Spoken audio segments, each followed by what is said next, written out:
الحمد لله الذي أنزل على عبده الكتاب ولم يجعل له عوجا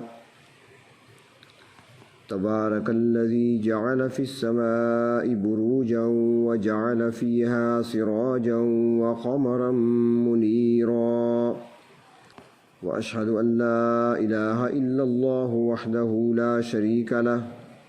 وأشهد أن سيدنا ومولانا محمدًا عبده ورسوله أما بعد فأعوذ بالله من الشيطان الرجيم بسم الله الرحمن الرحيم يا أيها الذين آمنوا كتب عليكم الصيام كما كتب على الذين من قبلكم لعلكم تتقون صدق الله مولانا العظيم مولاي صل وسلم دائما أبدا على حبيبك خير الخلق كلهم۔ انسان کی زندگی کے دو رخ ہیں، یا یوں سمجھیں کہ انسان کی زندگی دو حصوں میں تقسیم ہے۔ ایک وہ حصہ زندگی کا جو لوگوں کے ساتھ گزرتا ہے، اور ایک وہ حصہ زندگی کا جو انسان تنہائی میں اکیلے میں گزارتا ہے۔ جو زندگی کا حصہ ہم لوگوں کے ساتھ گزارتے ہیں اسے جلوت کہا جاتا ہے، اور جو حصہ زندگی کا ہم تنہائی میں گزارتے ہیں، اکیلے ہوتے ہیں، اس کو خلوت کہا جاتا ہے۔ اللہ تبارک و تعالی رمضان کے روزے فرض کرنے کے ساتھ ساتھ اس کی حکمت بھی بیان فرماتے ہیں کہ روزوں کی فرضیت کا حکم دیا جا رہا ہے، تمہیں اس میں حکمت کیا ہے؟ فرمایا لعلکم تتقون، تاکہ تم متقی بن جاؤ، تمہارے اندر تقوی آ جائے۔ اب اس کو اگر غور سے دیکھا جائے کہ رمضان سے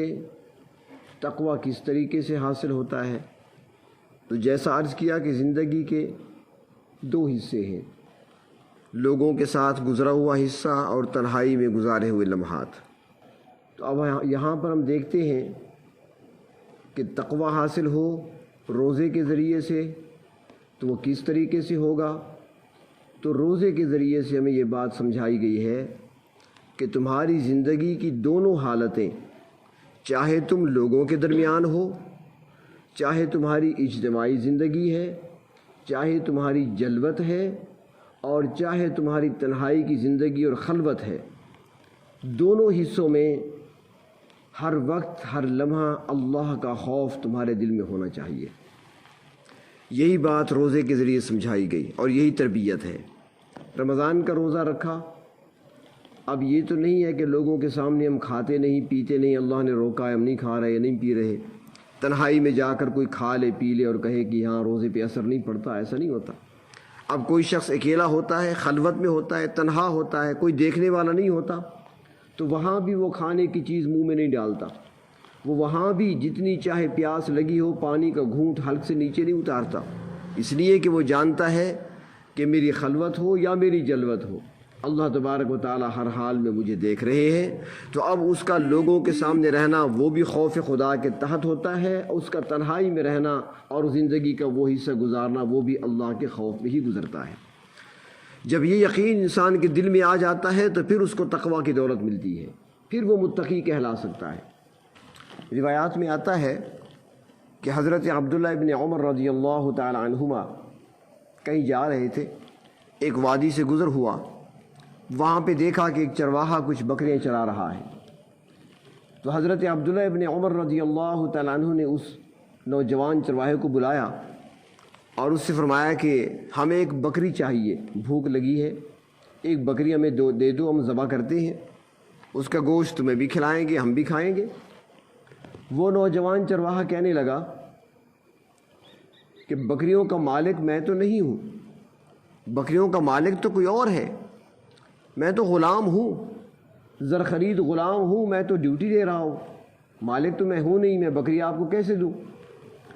تو حضرت عبداللہ ابن عمر رضی اللہ تعالیٰ عنہما فرمانے لگے کہ اس وقت مالک تیرا یہاں کہاں ہے؟ وہ کہاں دیکھ رہا ہے؟ ایسے کرو، بکری کی ہم قیمت بھی تمہیں دے دیتے ہیں، وہ جیب میں ڈال لو، اپنے پاس رکھ لو، وہ تمہاری ہو گئی، اور بکری ہمیں دے دو، ہم ذبح کر لیتے ہیں، اس کا گوشت بھی تمہیں کھلا دیں گے، گوشت بھی تم کھاؤ گے، ہم بھی کھا لیں گے، پیٹ بھریں گے، تمہیں پیسے بھی مل جائیں گے، اپنے پاس رکھ لینا۔ اگر مالک نے بکریوں کی گنتی کر لی اور ایک بکری کو کم پایا تو کہہ دینا بھیڑیا کھا گیا، اور تمہاری بات پر وہ یقین بھی کر لے گا اور تمہاری جیب میں پیسے بھی آ جائیں گے۔ جب اس نوجوان نے یہ سنا تو وہ کہنے لگا حضرت عبداللہ ابن عمر رضی اللہ تعالیٰ عنہما سے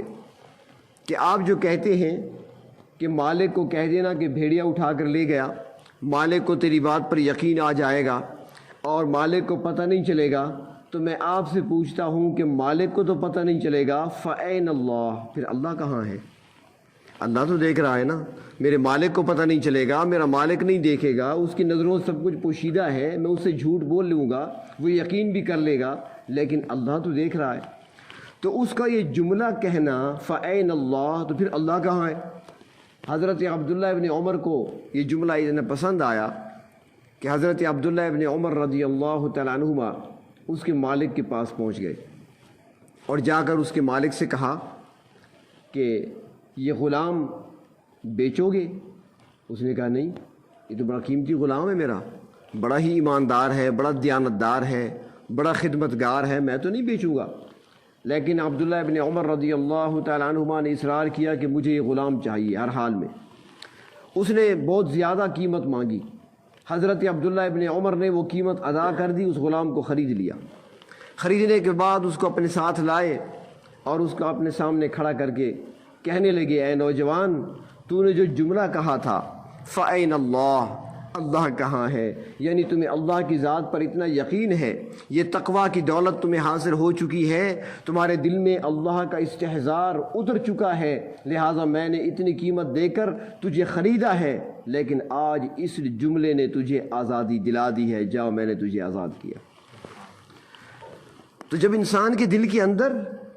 یہ خوف خدا تنہائی میں بھی آ جاتا ہے، خلوتوں میں بھی انسان اللہ سے ڈرنے لگتا ہے، پھر اللہ تبارک و تعالیٰ ایسا نوازتے ہیں، انعامات کی پھر بارش ہوتی ہے اور انسان کی سوچ اور رسائی بھی نہیں ہوتی وہاں تک۔ اب یہ موقع نہیں کہ میں تفصیل سے عرض کروں کہ تقویٰ کے فائدے کتنے کتنے ہیں، روزی کہاں سے ملتی ہے، کیسے ملتی ہے، اللہ تعالیٰ کتنے انعامات سے نوازتے ہیں۔ ایک ہی مختصر واقعہ عرض کر کے اپنی بات کو مکمل کروں گا، کیونکہ راتیں بڑی قیمتی ہیں اور یہ راتیں ضائع نہیں کرنی چاہیے، ان راتوں کو اللہ کی یاد میں ہی گزاریں۔ ویسے بھی آپ ماشاءاللہ اعتکاف میں زیادہ تر معتکف حضرات بیٹھے ہیں، تو ان لمحات کو قیمتی سمجھیں، یہ گھڑیاں قیمتی سمجھیں، اللہ رب العزت نے جو ہمیں عطا فرمائی ہیں تاکہ ہم سے ضائع نہ ہو جائیں۔ یہ لمحات پھر نہیں آئیں گے، رمضان آتا رہے گا لیکن اس رمضان کی یہ گھڑی دوبارہ نہیں آئے گی، یہ ہاتھ سے چلی گئی تو چلی گئی، اس کو ضائع نہیں ہونے دینا ہم نے۔ ایک ایک لمحہ بڑا قیمتی ہے۔ ابھی میں سوچ رہا تھا جب میں آیا کہ مجھے جو ٹائم دیا گیا تھا، انہوں نے کہا تھا کہ بھئی ہم 10 بجے سے پہلے نماز سے فارغ ہو جاتے ہیں، تو ابھی میں یہاں گھڑی دیکھ رہا تھا تو سوچ رہا تھا کہ اگر انہوں نے ٹائم صحیح بتایا ہوتا تو میرے 2 پارے تلاوت ہو جاتی، لیکن ٹائم چونکہ انہوں نے صحیح نہیں بتایا تو میرے وہ محروم رہ گیا، وہ ٹائم میرا چلا گیا۔ تو بہر طور وقت بڑا قیمتی ہے، اللہ تبارک و تعالیٰ کتنا نوازتے ہیں۔ گیلان کا ایک نوجوان روزے کی حالت میں جا رہا تھا، روزہ رکھا ہوا ہے، جا رہا ہے، عصر کا وقت ہے، چلتے چلتے وہ ایک نہر کے کنارے جا پہنچا، چھوٹا سا نالا تھا، ندی تھی، صاف شفاف پانی بہہ رہا تھا کھیتوں کو سیراب کرنے کے لیے۔ یہ اس کے کنارے چلنے لگا، گھر ابھی دور تھا،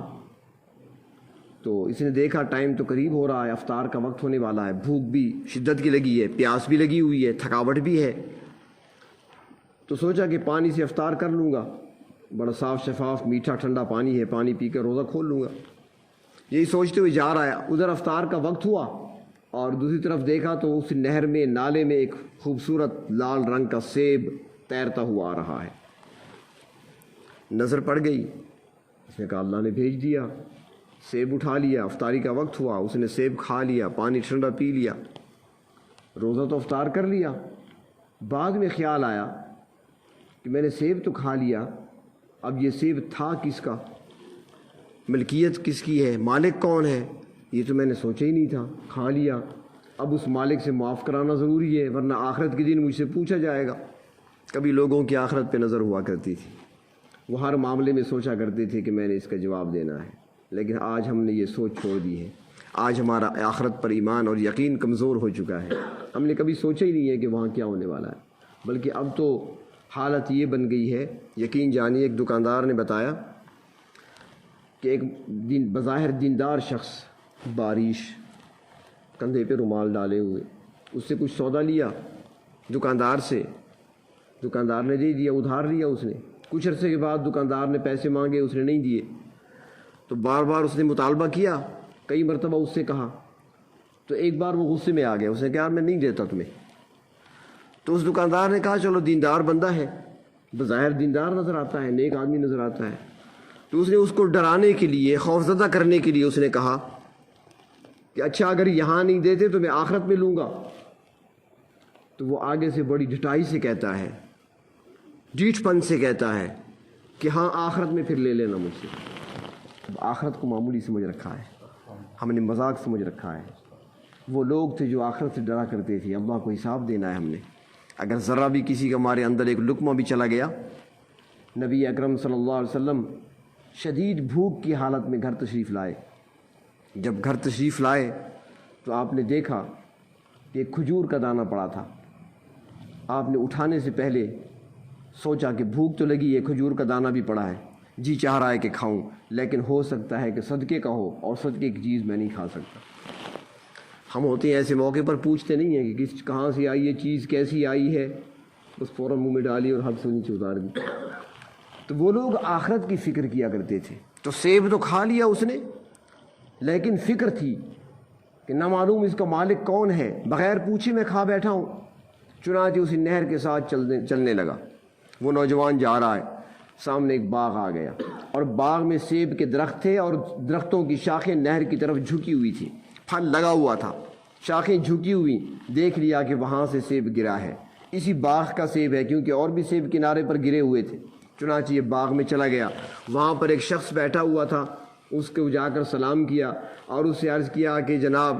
میں ایسے گزر رہا تھا، نہر کے ساتھ روزے کی حالت میں تھا، بھوک لگی ہوئی تھی، ایک سیب بہتا ہوا آ رہا تھا، میں نے وہ سیب اٹھا کر کھا لیا، روزہ افطار کر لیا، میں نے وہ پانی نہر کا پی لیا، لیکن مجھے معلوم نہیں تھا کہ سیب کہاں سے آیا، کس کا ہے۔ بعد میں مجھے خیال آیا مجھے معاف کرانا چاہیے، آخرت میں حساب دینا پڑے گا۔ چنانچہ یہ باغ آپ کا ہے، میں نے یہاں پر درخت دیکھے سیبوں سے لدے ہوئے، اور لدی ہوئی شاخیں دیکھی جو نہر کی طرف جھکی ہوئی ہیں، اور اسی سے سیب گر رہے ہیں نہر کی طرف، اور یہی سیب آپ کے باغ کا ہی گرا تھا نہر میں، اور پانی میں بہتا ہوا آیا، میں نے اٹھا کر کھا لیا، لہذا آپ کی مہربانی ہوگی، یا مجھ سے اس کی قیمت لے لیں یا مجھے معاف کر دیں۔ جب اس باغ والے نے دیکھا،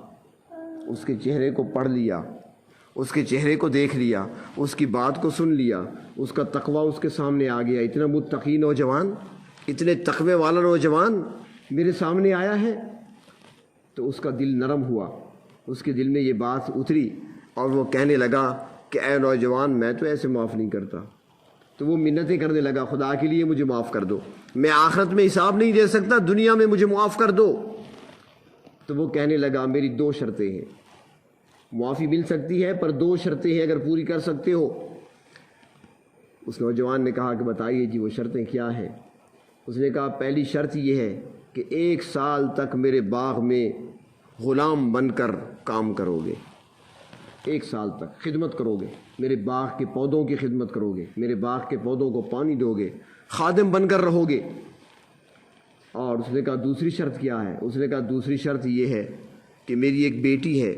جو آنکھوں سے اندھی ہے، کانوں سے بہری ہے، زبان سے گونگی ہے، ٹانگوں سے لنگڑی ہے، اس کے ساتھ نکاح کرنا ہوگا۔ اب بڑی بھاری شرطیں ہیں، ایک سیب معاف کرانے کے لیے ہم ہوتے تو کیا کہتے؟ پھر ایسی چیزیں ہم نے کئی کھائی ہوئی ہیں، چلو چھوڑو یار، 1 سال نوکر بن کر رہو اور اندھی بہری لنگڑی لوڑی سے شادی بھی کر لو، یہ کہاں کی شرافت ہے، بس نہ کرو معاف مجھے۔ لیکن اس نوجوان نے سوچا کہ دنیا کی تکلیف برداشت کرنا آسان ہے، آخرت کا حساب چکانا بڑا مشکل ہے۔ اس نے کہا کچھ نرمی، اس نے کہا نرمی کوئی نہیں، کچھ رعایت کر دو، اس نے کہا کوئی رعایت نہیں۔ اس نے کہا ٹھیک ہے بس میں خدمت کروں گا، 1 سال تک اس کے باغ میں مزدوری کرتا رہا، محنت کرتا رہا، مشقت کرتا رہا اس ایک سیب کو معاف کرانے کے لیے۔ جب سال مکمل ہوا، باغ کے مالک نے دیکھ لیا تھا، اچھی طرح جانچ لیا تھا، پرکھ لیا تھا کہ جوان کیسا ہے، اس کا تقویٰ کیسا ہے، اس کے شب و روز دیکھتا رہا، اس کی عبادت دیکھتا رہا، اس کے زہد کو دیکھتا رہا، اس کی نیکی کو دیکھتا رہا، اس کی اعمال کو دیکھتا رہا۔ چنانچہ جب سال پورا ہوا اس نے کہا اب دوسری شرط، میری اس بیٹی سے شادی کرنی ہوگی جو بہری ہے، گونگی ہے، اندھی ہے اور لنگڑی ہے۔ نوجوان نے کہا ٹھیک ہے، آخرت کے عذاب سے بچنے کے لیے یہ بھی منظور ہے۔ چنانچہ اس کا نکاح کر دیا اور ایک مکان اسے دکھایا مالک، باغ کے مالک نے، کہ یہ مکان میں نے بیٹی کے لیے ہی بنوایا تھا اور یہ میری بیٹی کا ہی مکان ہے، لہٰذا وہ اسی میں بیٹھی ہے جس سے آپ کا نکاح ہوا ہے، آپ اندر چلے جائیں۔ یہ اندر جب گیا، جو ہی مکان میں داخل ہوا تو دیکھا وہاں پر انتہائی خوبصورت نوجوان لڑکی بیٹھی ہے، تندرست، صحت مند۔ جو ہی اس کی نظر پڑی، استغفار پڑھتا ہوا، روتا ہوا باہر کی طرف بھاگا۔ باغ کا مالک باہر کھڑا تھا، اس نے کہا کیا ہوا؟ اس نے کہا جی ایک گناہ تو معاف کرانے کے لیے اتنی مشقتیں اٹھا رہا ہوں، دوسرا گناہ کر بیٹھا۔ اس نے کہا وہ کیا؟ اس نے کہا آپ نے بھیجا تھا اندر چلے جاؤ، یہاں پر تو کوئی اندھی بہری گونگی لڑکی نہیں بیٹھی، بہت انتہائی حسین خوبصورت لڑکی بیٹھی ہوئی ہے، کسی اور لڑکی کو دیکھ کر آ رہا ہوں۔ بدنگاہی ہو گئی۔ اس مالک نے کہا کہ یہی میری بیٹی ہے اور اسی سے تمہارا نکاح ہوا ہے۔ اس نے کہا کہ آپ نے تو کہا تھا کہ وہ گونگی ہے، بہری ہے، اندھی ہے، لنگڑی ہے، یہ تو صحیح سلامت ہے۔ باغ کے مالک نے کہا ہاں میں نے کہا تھا، اور اس لیے کہا تھا کہ یہ گونگی اس لیے ہے کہ آج تک اس نے کسی غیر محرم سے بات نہیں کی، یہ اندھی اس لیے ہے کہ آج تک اس نے کسی غیر محرم کو دیکھا نہیں، یہ بہری اس لیے ہے کہ آج تک اس نے شریعت کے خلاف کوئی بات سنی نہیں، اور یہ لنگڑی میں نے اس لیے کہا تھا کہ آج تک یہ اپنے گھر سے کبھی بغیر ضرورت کے باہر نہیں نکلی، میں نے اس لیے کہا تھا۔ باقی تندرست ہے، صحت مند ہے، کوئی عیب اس میں نہیں ہے، یہی آپ کی زوجہ ہے، یہی آپ کی بیوی ہے، اس کے ساتھ زندگی گزارو۔ تقویٰ پر اللہ نے انعام دیا، ایک انعام، خوبصورت حسینہ جمیلہ لڑکی اللہ نے نکاح میں عطا فرما دی، اور پھر دوسرا انعام کیا دیا کہ اللہ نے جب بیٹا دیا، وہ بیٹا پھر وہ بنا جس کو دنیا پیران پیر عبد القادر جیلانی کہتی ہے، اللہ نے وہ بیٹا عطا فرمایا۔ تو یہ انعام ملتا ہے، اللہ تبارک و تعالی نوازتے ہیں، انعامات سے نوازتے ہیں۔ جو آدمی تقویٰ کو اختیار کرتا ہے، جو آدمی متقی بن جاتا ہے، اس کو نوازتے ہیں، اور پھر یہ تقویٰ کا اثر اور تقویٰ کی برکتیں اللہ تبارک و تعالی ان کی نسل میں چلا دیتے ہیں۔ ایک باغ میں ایک مزدور کام کر رہا تھا، غلام کام کر رہا تھا، مالی تھا باغ کا۔ مالک نے اس سے کہا کہ مبارک نام تھا اس کا، مبارک ایک مالٹا لے آؤ، انار لے آؤ۔ یہ انار لے کر گیا، مالک نے چکھا اس کا جوس، اس نے کہا یہ تو کھٹا ہے یار، کو میٹھا لاؤ۔ یہ دوسرا توڑ کر لے گیا، اس نے وہ چکھا، کھٹا نکلا۔ اس نے کہا یار تیسرا لاؤ، وہ تیسرا لایا۔ اس نے کہا کہ کیا بات ہے، میں تو اس سے انار مانگ رہا ہوں، تم کھٹے انار ہی لا رہے ہو، کوئی میٹھا لے کر آؤ، تمہیں پتہ نہیں چلتا میٹھا کیا ہوتا ہے، کھٹا کیا ہوتا ہے؟ وہ غلام کہنے لگا، وہ مالی کہنے لگا، اپنے آقا سے کہنے لگا کہ آپ نے مجھے مالی رکھا ہے، آپ نے مجھے خدمت پہ لگایا ہے، میں پودوں کو پانی دیتا ہوں، پودوں کا خیال رکھتا ہوں، جھاڑیوں کو صاف کرتا ہوں، درختوں کی میں نگہبانی کرتا ہوں، نگرانی کرتا ہوں، لیکن آپ نے مجھے کھانے کی اجازت تو نہیں دی تھی، میں نے آج تک کوئی انار چکھا نہیں ہے کہ کھٹا کیا ہوتا ہے، میٹھا کیا ہوتا ہے۔ یہ خلوت ہے نا۔ اب مالک تو ہر وقت ساتھ نہیں ہوتا، وہ تنہائی میں ہوتا ہے، باغ میں کسی وقت بھی کسی درخت کا انار توڑ کر کھا سکتا ہے، کسی درخت کا پھل توڑ کر وہ کھا سکتا ہے، لیکن اس کی خلوتیں، اس کی تنہائیاں بھی اللہ کے خوف میں ہیں۔ اللہ کا ڈر تنہائی کے اندر بھی اس کے ساتھ ہے، خلوت میں بھی اللہ کا خوف اس کے دل میں ہے۔ وہ بغیر مالک کی اجازت کے کسی درخت کے پھل کو ہاتھ نہیں لگا رہا، نہ توڑ رہا ہے۔ مالک سے کہتا ہے میں نے چکھا نہیں۔ جب مالک نے سنا، اس کی نیکی تو پہلے دیکھ چکا تھا، اس کی دیانتداری، اس کی ایمانداری وہ تو پہلے بھی دیکھتا تھا، اس کا زہد، اس کا تقویٰ تو پہلے بھی دیکھا کرتا تھا، اور اس کی عبادت ریاضت کو تو مالک پہلے بھی دیکھا کرتا تھا۔ آج جب اس نے یہ بات سنی، جب اس نے تقویٰ کی، یہ اعلیٰ قسم کی اس کی بات سنی، تو مالک کے دل میں یہ بات اتر گئی۔ مالک نے کہا کہ ٹھیک ہے،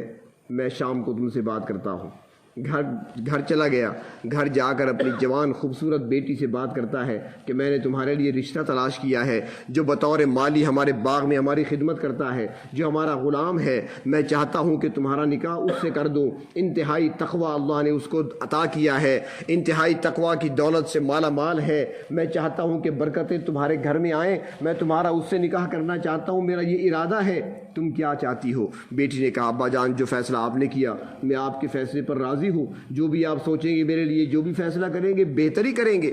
بچی نے قبول کر لیا، چنانچہ اس نے واپس آ کر اس نوجوان سے کہا کہ میں اپنی بیٹی سے تمہارا نکاح کرنا چاہتا ہوں، قبول کر لے۔ چنانچہ اس نوجوان نے قبول کر لیا، نکاح ہوا۔ نکاح ہونے کے بعد تقوی کی برکت دیکھیں کہ وہی مبارک اس باغ کے مالک کی بیٹی سے نکاح کرتا ہے، اس کے بعد اللہ تبارک و تعالیٰ بیٹا عطا کرتے ہیں، اور یہ بیٹا وہ بیٹا ہے جس کو دنیا عبداللہ بن مبارک کے نام سے جانتی ہے، محدثین میں ایک مقام رکھنے والا، ایسی شخصیت کہ جب وہ درس دیا کرتے تھے، درس حدیث ہوا کرتا تھا، ہمارے ہاں تو مختصر سے لوگ ہوتے ہیں، وہاں پر جب درس حدیث ان کا ہوا کرتا تھا، وہ حدیث کا درس دیا کرتے تھے، مجمع کتنا ہوتا تھا، اس زمانے میں لاؤڈ سپیکر نہیں تھے، آواز آگے پہنچانے کے لیے مکبر ہوا کرتے تھے، جیسے ہمارے ہاں مجمع زیادہ ہو نا اور بجلی چلی جائے تو پھر امام صاحب کہتے ہیں کچھ مکبر کھڑے ہو جائیں، پھر وہ تکبیریں کہتے ہیں تاکہ پیچھے آواز پہنچتی رہے، اس کو مکبر کہا جاتا ہے۔ تو اس زمانے میں آواز کو آگے پہنچانے کے لیے مکبر ہوا کرتے تھے، اور ان کی آوازیں بھی بلند ہوتی تھیں، یہ بھی عرض کروں ہماری طرح آوازیں نہیں ہوتی تھیں، یہ کلفیوں اور آئس کریموں والے گلے نہیں تھے ان کے، ہم نے تو برباد کر دیے چیزیں کھا کھا کر ان کے گلے۔ حضرت عباس رضی اللہ تعالیٰ عنہ کے بارے میں آتا ہے کہ جب وہ آواز لگایا کرتے تھے تو ان کی آواز 10 کلومیٹر تک جایا کرتی تھی، جو بتایا گیا نا فاصلہ کلومیٹر کے حساب سے دیکھا جائے تو آج کے 10 کلومیٹر بنتے ہیں، 10 کلومیٹر تک ان کی آواز جایا کرتی تھی، اتنی آواز تھی، تو صاف آواز ہوا کرتی تھی، ماحول بھی صاف ہوتا تھا، خاموشی بھی ہوتی تھی، آواز ویسے دور تک جاتی ہے خاموشی میں، لیکن اس کے باوجود مجمع اتنا ہوتا تھا شاگردوں کا کہ مکبر کھڑے ہوتے تھے، آگے مکبر کھڑا ہے، یہاں پر یہ حدیث پڑھتے ہیں، وہ سن کر آگے سناتا ہے، پھر وہ آگے ایک اور کھڑا ہے، وہ سن کر آگے سناتا ہے، اس طرف بھی کھڑے ہیں، اس طرف بھی مکبر کھڑے ہوئے ہیں، آواز آگے پہنچا رہے ہیں، حدیث شریف کی آواز پہنچ رہی ہے، لاؤڈ سپیکر تو ہوا نہیں کرتے تھے۔ تو ایک مرتبہ عبداللہ بن مبارک کی مجلس میں مکبرین کی تعداد کو گنا گیا تو مکبر جو کھڑے ہوئے تھے ان کی تعداد 500 تھی، 500 مکبر۔ اب اندازہ لگائیں کہ وہ مجمع کتنا تھا۔ عبداللہ بن مبارک وہ ہستی اور وہ شخصیت، اور کس کے ہاں پیدا ہوئی؟ اس جوان کے گھر پیدا ہوئی جس نے تقوی کو اپنا اوڑھنا بچھونا بنایا تھا، جس نے اللہ کے خوف کو اپنے دل میں اتارا تھا، جس کی جلوت بھی اور خلوت بھی اللہ کے خوف کے تحت تھی، جس کے اندر تقوی ایسا پایا گیا کہ وہ لوگوں میں ہو